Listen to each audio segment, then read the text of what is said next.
Essa questão foi um pedido do estudante que está inscrito no canal como MIN. M de Maria, I de igreja, N de nariz. MIN. Então, obrigado por ter feito essa pergunta, meu nobre estudante ou minha nobre estudante, MIN. Vamos ao exercício. Uma das razões para pensar sobre física dos super-heróis é, acima de tudo, uma forma divertida de explorar muitos fenômenos físicos interessantes, desde fenômenos corriqueiros até eventos considerados fantásticos. A figura seguinte mostra o super-homem lançando-se no espaço para chegar ao topo do prédio de altura H. Seria possível admitir que com seus superpoderes ele estaria voando com propulsão própria, mas considere que ele tenha dado um forte salto. Nesse caso, a sua velocidade final no ponto mais alto do salto deve ser 0. Caso contrário, ele continuaria subindo. Sendo g a aceleração da gravidade, a relação entre a velocidade inicial do super-homem e a altura atingida é dada por v², que é a velocidade inicial, é igual a 2gh. A altura que o super-homem alcança em seu salto depende do quadrado de sua velocidade inicial. Por quê? Os exercícios do Enem a gente tem que saber responder sem necessariamente ler as alternativas. Essa que é a ideia. Esse aqui é um tipo de questão mais elaborado, vamos dizer assim, é mais difícil para poder responder. Então eu vou te dar duas maneiras de fazer. Uma, que seria a maneira correta, porque ele perguntou o porquê que a velocidade inicial ao quadrado é 2gh. Então eu vou te dar a resposta completa, estudando, e após fazer isso, eu vou te dar uma resposta, uma análise, sem mexer com equações, apenas uma análise crítica de cada alternativa até nós acharmos a resposta. Se fosse eu a pessoa que estivesse resolvendo o exercício no Enem, para resolver a tempo, eu tentaria fazer uma leitura mais crítica para dar a resposta mais rápida, né? Enfim, mas vamos responder porque nós estamos estudando, então nós temos que saber fazer ela da maneira correta. Vamos lá. Eu fiz aqui uma representação do super-homem dando um salto. Então ele tem uma velocidade inicial. Eu coloquei o meu sentido para cima como positivo. No ponto mais alto a velocidade dele vai ser 0. A gravidade ela está contrária ao movimento, então ela está para baixo, eu vou colocá-la como negativa, né? Coloquei aí os sentidos opostos. E a minha gravidade ela é aqui para baixo com menos g. Beleza. Ele diz que a velocidade inicial ao quadrado é igual a 2gh. Isso é verdade? Por quê? Na verdade, ele perguntou, por que a altura depende da velocidade inicial ao quadrado? Por que isso é verdade? Tá. Nas alternativas, ele cita aceleração da gravidade, velocidade média e tempo que ele permanece no ar. Então, nós temos que saber dar essa resposta em relação a essas incógnitas aqui. Inicialmente, eu desenhei um gráfico velocidade por tempo. A velocidade inicial dele, ela existe quando ele salta. No ponto mais alto ela é 0, então como ela é positiva e vai diminuindo até o ponto mais alto, eu fiz um gráfico com uma reta decrescente até a velocidade ficar 0, no tempo t, que é o tempo que ele permanece no ar. É importante lembrar que a área desse gráfico, isso aqui, a área dele, me dá a altura, me dá a distância percorrida, e a distância percorrida é a altura. Então o que eu fiz aqui? A área de um triângulo, base, tempo, vezes a altura, que é VO, dividido por 2. Então, essa é a minha altura. Beleza, eu chamei essa equação de 1. Vamos dar sequência. Lembrei também de uma equação do MR e o V, né, de movimento variado, em que V é igual a VO mais AT. A velocidade final é 0, a velocidade inicial eu não sei, a aceleração é negativa, porque ele está diminuindo a velocidade, de acordo com a minha configuração de sinais aqui, a minha gravidade é negativa, vezes o tempo. Mandei o que é negativo para o outro lado, ficou positivo. Então, VO, que é a velocidade inicial, é igual a GT. Chamei essa equação de 2. Lembrando que eu estou fazendo isso por conta dessas coisas aqui que eu vou ter que analisar.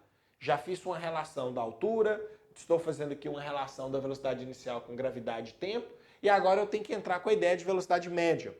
Para aqueles que não lembram, velocidade média é uma velocidade que, se ele mantesse ela constante, do início ao fim, ele gastaria o mesmo tempo que ele gastou com a velocidade variando de um valor alto até se anular, né? Ele gastaria o mesmo tempo. É uma velocidade que ele mantém ela e gasta o mesmo tempo que ele gastaria com a velocidade variando. Portanto, coloquei aqui a velocidade média, é uma velocidade constante, né? E vai gastar o mesmo tempo. A área do gráfico velocidade por tempo te dá a distância, e a distância tem que ser a altura, que é a altura que ele vai percorrer. Como é que eu calculo essa área aqui? Base, tempo, vezes a altura, que é a velocidade média. Chamei essa equação de 3. Então eu já achei aqui algumas relações, com gravidade, com velocidade média, com altura. Então vamos nas alternativas. Eu quero analisar uma por uma e nós identificarmos qual que é a certa, qual que é a errada, uma por uma. Letra A. A altura de seu pulo é proporcional à sua velocidade média multiplicada pelo tempo que ele permanece no ar ao quadrado? Vamos lá. Para responder a letra A, eu usei a altura, que é a equação 3 que eu achei aqui, é igual ao tempo vezes velocidade média. Ele diz, na letra A, que a altura é proporcional ao tempo vezes a velocidade média, mas ele falou que o tempo é ao quadrado. Então esta é falsa. O tempo não é ao quadrado. Provado na letra A.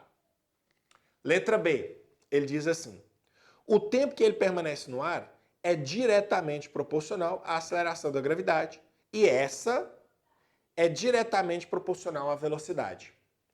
Vamos lá. Para a letra B, eu escolhi a equação 2, esta. G vezes T igual VO. Então nós temos aqui que o tempo é igual a VO sobre G.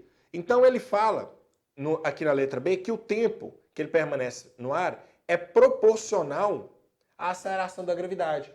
Já vimos aqui que o tempo é inversamente proporcional à gravidade. Então isso aqui já é falso. Já é falso. Letra C. O tempo que ele permanece no ar é inversamente proporcional à gravidade.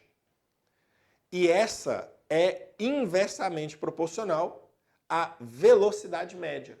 Olha lá.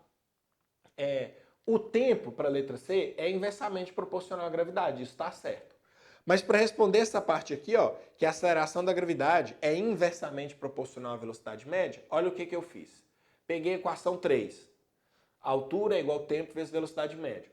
No lugar do tempo, eu substituí isso. Velocidade inicial sobre gravidade. Coloquei aqui, ó. No lugar do tempo, velocidade inicial sobre gravidade. E mandei a gravidade multiplicando. Então chegamos que gravidade vezes altura é igual a velocidade inicial vezes velocidade média. Portanto, a velocidade média não é inversamente proporcional à gravidade, é diretamente, os dois estão no numerador. E na letra C fala que é inversamente. Então esta também é falsa. Até agora, todas elas falsas. Letra D. A aceleração do movimento deve ser elevada ao quadrado, pois existem duas acelerações envolvidas, a aceleração da gravidade e a do salto. Gente, quando ele salta, o super-homem salta e perde contato com o solo, a única aceleração que atua nele durante o voo é a gravidade. Então não tem duas acelerações. Então a letra D, ela é falsa. Tem apenas a aceleração da gravidade. Então esta é falsa. Sobrou letra E. Ela tem que ser verdadeira. A letra E fala: a altura do pulo é proporcional à sua velocidade média, multiplicada pelo tempo que ele permanece no ar. E esse tempo também depende de sua velocidade inicial. Vamos ver? Olha lá. Primeiro, a altura do pulo, usei a equação 3, é proporcional à velocidade média multiplicada pelo tempo. Certinho, está aqui na equação 3. E aqui pela equação 2, vimos que o tempo é VO sobre G. E aí ele fala, e o tempo depende da velocidade inicial. O tempo depende da velocidade inicial. Está aqui. O tempo também depende da velocidade inicial. Também é verdadeira. Então esta é a nossa alternativa correta. Letra E, nossa resposta. Né? A altura depende da velocidade média vezes o tempo e o tempo depende da velocidade inicial. Então essa é correta. Resposta certa, letra E. Está feita aí uma questão trabalhosa. Nós vamos discutir isso ainda bastante no meu canal. Vai ter aí as discussões sobre quais questões de física valem a pena fazer, quais não valem tanto.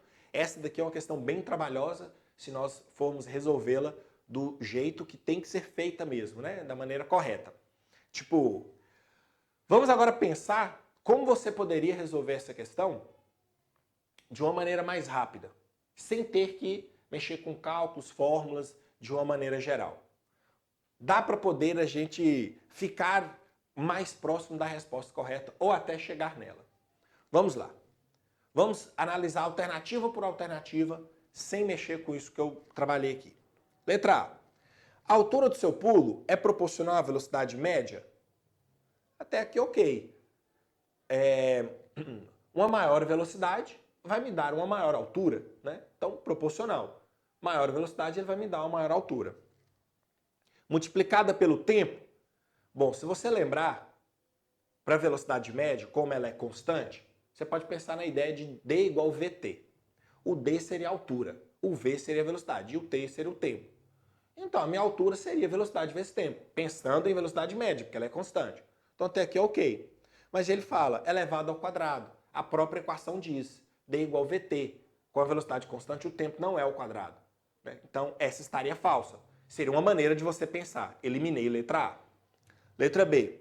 O tempo que ele permanece no ar é diretamente proporcional à aceleração da gravidade. E essa é diretamente proporcional à velocidade. Gente, o tempo não é diretamente proporcional à gravidade. Bom, a gravidade ela faz com que a velocidade reduza.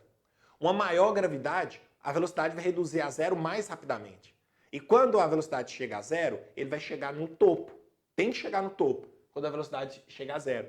Se a gravidade for maior, a velocidade vai chegar a zero mais rapidamente, então o tempo vai ser menor. Então tempo e gravidade são inversamente proporcionais. Então a letra B, como o tempo e a gravidade são inversamente proporcionais, você já pode cortar. Já está falso, eliminamos mais uma. Letra C. O tempo que ele permanece no ar é inversamente proporcional à gravidade? Sim. E essa é inversamente proporcional à velocidade média? Talvez você pudesse ficar pensativo aqui. Como é que eu vou relacionar a minha gravidade com a velocidade média? Porque a primeira parte está certa. Aí você ficaria na dúvida, né? Aí você falaria, tá, vamos deixar essa. Vamos pensar as outras. Deixa essa letra C para eu pensar depois. Vamos na letra D. A aceleração do movimento deve ser elevada ao quadrado, pois existem duas acelerações envolvidas, a aceleração da gravidade e a do salto. Não. Quando ele salta, ele perde contato com o solo, tem apenas a aceleração da gravidade. É ela que faz com que a velocidade dele diminua até zero. Então você vai cortar aí a nossa letra D, que fala que tem duas acelerações, e é só da gravidade. Beleza. Lembrando aqui, gente, que nós estamos considerando, né, desprezando aí a resistência do ar. Importante lembrar essa observação. Letra E agora. Então eliminamos A, B e letra D. Ficamos na dúvida na C e agora vamos na E. A altura do seu pulo é proporcional à sua velocidade média multiplicada pelo tempo que ele permanece no ar. Ok, né? Lembra que velocidade média ela é constante. Então se pensar D igual VT. D é a altura, V é a velocidade média e T é o tempo. Então até aqui certinho. Né? A altura é proporcional à multiplicação. Ela é igual à multiplicação da velocidade média vezes o tempo. Até aqui tá belezinha. E esse tempo também depende da sua velocidade inicial. Bom, a velocidade inicial é a velocidade que ele sai dali. Então, sim, o tempo também depende da sua velocidade inicial. Então, dá pra gente ver que essa letra E ela é verdadeira. Pensando nas alternativas de forma crítica, dá para nós concluirmos que a letra E é verdadeira. Então, a gente que tinha ficado dúvida entre C e letra E, a letra E está mais clara pra gente que ela é correta. Então, você marca a letra E. Na pior das hipóteses, se ainda você ficasse na dúvida, será que é a letra E, será que é a letra C? Você teria pelo menos ali 50% de chance para poder acertar a sua questão, tá? Mas com uma análise um pouco mais crítica, você consegue ver que a correta é letra E. Vale lembrar, gente, que o Enem é uma prova de resistência, ela é uma prova que você tem que resolver as questões cerca de 3 minutos e meio. Às vezes você não tem um tempo hábil para analisar aquela questão. Às vezes aquela questão não vai contribuir para o seu TRI, né? Para te dar, mesmo você acertando, uma nota um pouco maior. Então, não compensa você ficar gastando um tempo grande naquele exercício. Por isso que vale a pena, às vezes, você saber fazer uma análise crítica, que aí você já resolve aquela questão e passa para outra. Se acertou, ok. Se não acertou, ela não vai envolver tanto na sua nota ali no TRI, mas você já se livrou daquele exercício que poderia gastar muito tempo seu. Beleza? É isso aí. Gente, lembrando que quando você estiver exercitando, você pintar uma dúvida, você procura no meu canal a resolução daquele exercício. Procura. Provavelmente eu já vou ter resolvido ele. Se eu não tiver resolvido, manda esse exercício no meu Instagram via direct. Física com Diego Coelho. Meu Instagram é @física com Diego Coelho. Manda lá pra mim. Eu vou resolver pra você assistir. Valeu!